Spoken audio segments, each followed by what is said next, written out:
দোয়া করে এটা বলো না যে আল্লাহ আমার দোয়া কেন শুনছেন না, অথবা কখন শুনবেন। আমার কোনো দোয়া কবুল হয় না, অথবা হবেই না। এটা তো অভিযোগ, আর আল্লাহর সাথে অভিযোগ করা যায় না, বরং বিশ্বাস রাখা যায়। উনি শুনবেন আর উত্তম সময়ে সব কিছু দান করে দিবেন। দুনিয়ার ভালোবাসাতে রবকে পাওয়া যায় না, কিন্তু আল্লাহর ভালোবাসাতে দুনিয়ার জান্নাত দুটোই পাওয়া যায়। যিনি পুরো জাহানের ভার সামলে রেখেছেন, সেই রব তোমাকেও সামলে নেবেন। মানুষ তোমাকে ভাঙবে, তুমি হাল ছাড়বে না, হতাশ হবে না। নিজেকে রবের সাথে জুড়ে নিও। বাকি মানুষদেরকে উনি নিজেই দেখে নেবেন। জীবনে কতটাই দুঃখ হোক, কিন্তু আশা আর শান্তি শুধুমাত্র এক আল্লাহ। যেই রব নসিবে দোয়া চাওয়া শিখিয়েছেন, উনি কবুলিয়তও লিখে দিবেন। তুমি শুধু চাওয়া জারি রাখো, বাকি সব কিছু রবের ওপরে ছেড়ে দাও। দোয়ার জন্য হাত তোলা আর তোমার চাওয়া আল্লাহর তৌফিক ছাড়া সম্ভব নয়। যিনি চাওয়ার সুযোগ দিয়েছেন, উনি কবুলও অবশ্যই করবেন। এক মুহূর্ত লাগবে আর আল্লাহ নসিব বদলে দিবেন। তার কুদরত আর উদ্দেশ্য তোমার বুঝের বাইরে। তুমি শুধুমাত্র বিশ্বাস রাখো, দোয়া করতে থাকো। দোয়া করা ছেড়ো না। সময় বদলাবে, পরিস্থিতি বদলাবে, আর দোয়াগুলোতে জলদি গুণ বলে দেয়া হবে।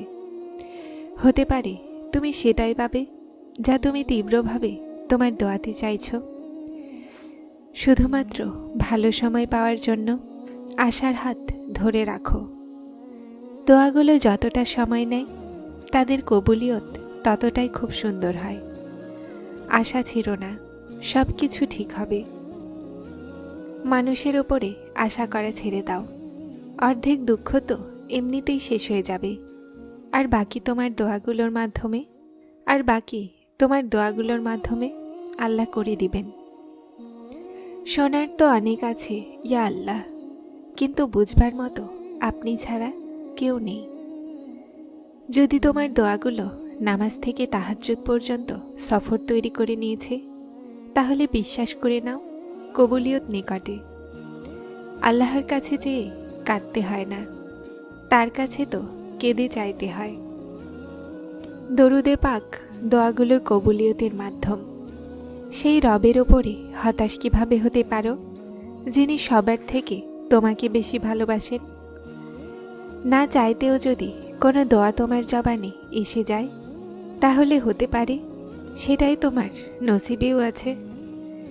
যখন তুমি আল্লাহর চাওয়ায় তোমার মাথা ঝুঁকিয়ে নিবে, তো তারপর তিনি তোমার চাওয়ার জন্য কোন বলে দিবেন।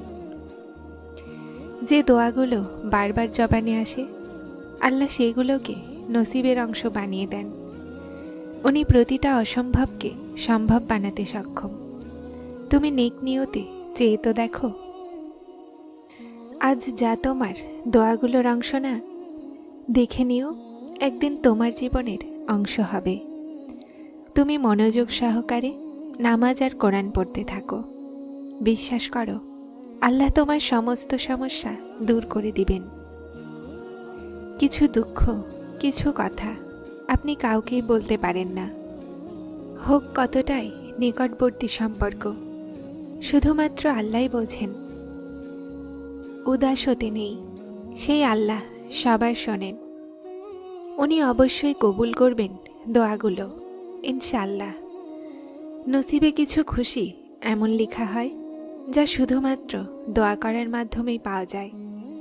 তাহলে মানুষের কথায় ভয় পেও না, শুধুমাত্র দোয়া করো, আর তারপর সব কিছু ঠিক হয়ে যাবে ইনশাআল্লাহ। যখন মানুষ তার রবের উপরে ছেড়ে দেয়, তো সেই রবও তার বান্দার বিশ্বাসকে কায়েম রাখে। হ্যাঁ, কিছু পরীক্ষাও নেন। তিনি দেখেন আমার বান্দা আমার থেকে হতাশ তো হচ্ছে না। আর যখন আমরা তার উপরে রাজি থাকি, তো তিনি আমাদের সবরের ফল অবশ্যই আমাদেরকে দেন। এজন্য বিশ্বাস রাখো, দোয়াগুলো কখনোই ব্যর্থ হয় না। দোয়াগুলো তো জলদি শুনে নেওয়া হয়।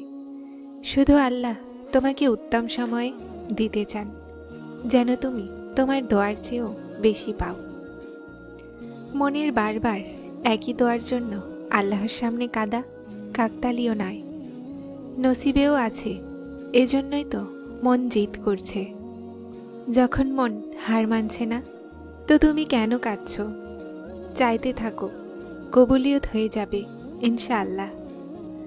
হতে পারে যা তুমি চাচ্ছ সেটা প্রথমেই তোমার ভাগ্যে লেখা হয়ে গেছে, আর এটা দোয়া, সবর আর অপেক্ষা তোমাকে উত্তম সময়ে দেওয়ার জন্য করা হচ্ছে। চিন্তা আছে, অশান্তি আছে, তুমি উদাস কেন হও? আমাদের তো ঈমান আছে না। আল্লাহ দ্বিতীয় দরজা না খুলে প্রথমটা বন্ধ করেন না। বিশ্বাস রাখো, সব সামলে নিবেন। আশা কখনোই ছেড়ো না, কালকের দিন আজকের থেকে ভালো হবে ইনশাআল্লাহ। একদিন আপনি নিজেই বলবেন, এটাই ছিল যা আমি সবসময় আপনার কাছে চেয়েছিলাম। এখনও তো সেই দিনও আসতে বাকি যখন তুমি তোমার সমস্ত দোয়া কবুল হতে দেখবে ইনশাআল্লাহ। শান্তি চাও? দোয়াগুলোর কবুলিয়তের জন্য চোখ প্রতিদিন ভিজে যাচ্ছে, কিন্তু কবুলিয়ত হচ্ছে না। কি মনে হয় তোমার এই অশ্রু বিনা কারণে? এই অশ্রু তো নিয়ামত, আর আল্লাহর অনেক বেশি পছন্দ। উনি জলদি তোমাকে এটা দান করবেন ইনশাআল্লাহ। তোমার দোয়াগুলো কবুল করে শান্তিতে ভরে দিবেন ইনশাআল্লাহ। যা তুমি দোয়াগুলোতে চাচ্ছ সেটা এখন পর্যন্ত পাওনি, তাহলে বুঝে নাও আল্লাহ তোমাকে দেওয়ার জন্য উছিলা তৈরি করছেন। জলদি সমস্ত দোয়াগুলো বাস্তবতা হয়ে যাবে। আমাদের ভাগ্যে কিছু জিনিস এমন লেখা হয় যা দোয়া করলে পাওয়া যায় আর বদলে যায়। কখনোই দোয়ার শক্তিকে কম ভেবো না, আর বিশ্বাসের সাথে দোয়া করতে থাকো। শীঘ্রই সেটা পেয়ে যাবে যা তুমি চাও। কখনো কখনো শুধুমাত্র আল্লাহ জানেন আমাদের উপরে কি চলছে, আর বিশ্বাস আছে যে তিনি সব ঠিকও করে দিবেন ইনশাআল্লাহ। দোয়া পাথরকেও তাদের জায়গা থেকে সরাতে পারে, তাহলে কবুলিয়তের সন্দেহ তো আসেই না। উনি অবশ্যই তোমার দোয়াগুলো কবুল করবেন। আল্লাহর পথে ভেঙে খণ্ড বিখণ্ড হয়ে যাবে, তো তিনি সামলে নেবেন। আল্লাহর সামনে সেজদায় পড়ে যাবে, তো তিনি ধরে নেবেন।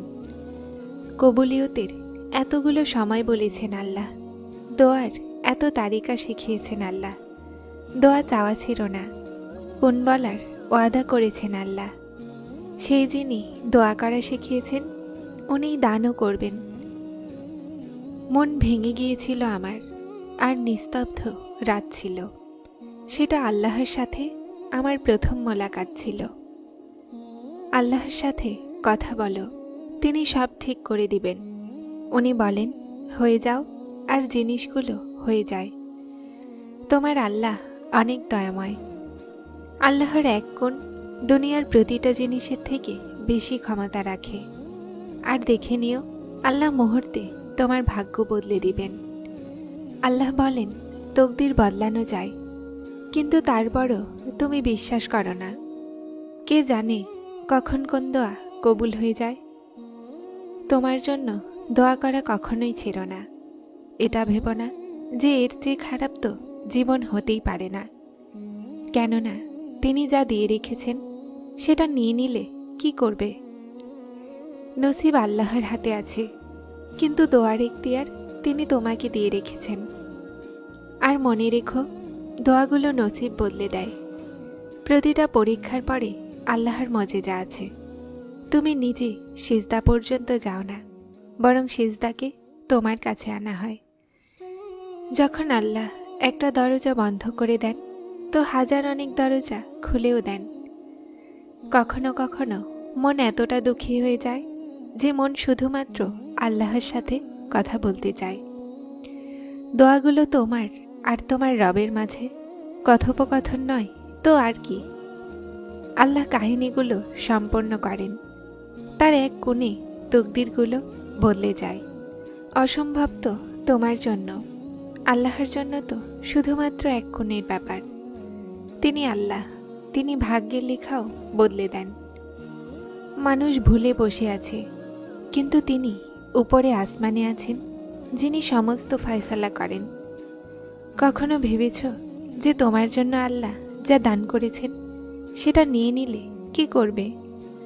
কখনো ভেবেছ যা তুমি চাও এটা জানা সত্ত্বেও যে সেটা তোমার জন্য ভালো নয়, আল্লাহ তোমাকে দিয়ে দিবেন তো কি করবে? কখনো ভেবেছ যা নিজের জন্য খারাপ ভাবো সেটাই যদি তোমার জন্য ভালো হয় তো কি হবে? কখনো ভেবেছ যে যা তুমি সবসময় ভাবো যে জীবন এর চেয়ে খারাপ তো হতেই পারে না, যদি হয়ে যায় তো কি করবে? কখনো ভেবেছ তুমি আল্লাহর শুকরিয়া আদায় করো না, শুধু চাইতেই থাকো, তা তিনি না শুকরিয়ার জন্য নিয়ে নেন তো কি করবে? যদি মজেজা না হতো, আল্লাহ তোমাকে দোয়া করা শিখাতেন না। অন্তর বানানেওয়ালা অন্তরের হাল জানেন। ভাঙা হৃদয় আল্লাহর সাথে জুড়ে যায়। যদি আল্লাহ তোমার নসিব নিজে লেখার এখতিয়ার দিতেন, তখনও তুমি তোমার নসিব এতটা ভালো লিখতে পারতে না যেমন তিনি লিখেছেন। হতাশ কেন হও? একটু দেরিতে ভুলে গেছো তোমার আল্লাহকে? আমি পড়ে গিয়েছি, দেখেছি আল্লাহ ছাড়া কেউ ধরে না। আল্লাহর ওপরে তাওয়াক্কুলের রাস্তাতে চলাদের মঞ্জিল খুব সুন্দর হয়, আর তারপর শান্তি এসে যায় যখন এটা বুঝে নেবেন যে সব জিনিস আল্লাহর মর্জিতে হয়। জিনিসগুলো খারাপ হয় আগের থেকে ভালো হওয়ার জন্য। এই পরীক্ষার পরে আল্লাহর মজেজা আছে তোমার জন্য। উনি যখন কোন বলেন তো সময় বদলে দেন, মজেজা হয় আর দোয়াগুলো শুনে নেওয়া হয়। যারা চ্যানেলটিতে নতুন এসেছেন তারা সাবস্ক্রাইব করে হেদায়েতের সাথে থাকুন। আসসালামু আলাইকুম।